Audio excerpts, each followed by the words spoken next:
আজকে আমরা চলে এসেছি করিমপুর রেগুলেট মার্কেটে। অনেকেই খেলা টেলা করছে, কেউ কেউ বাচ্চাদের নিয়ে এসেছে। হ্যাঁ, এখানে যোগাও শেখানো হয়।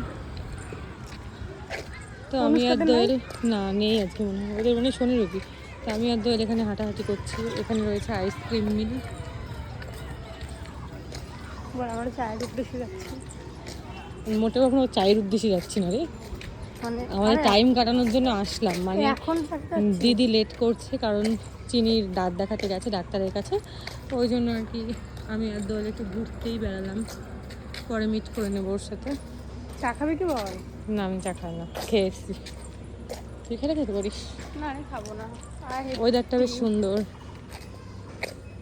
আর ওইখানে রয়েছে একটা চায়ের দোকান, এই যে এইখানটাতে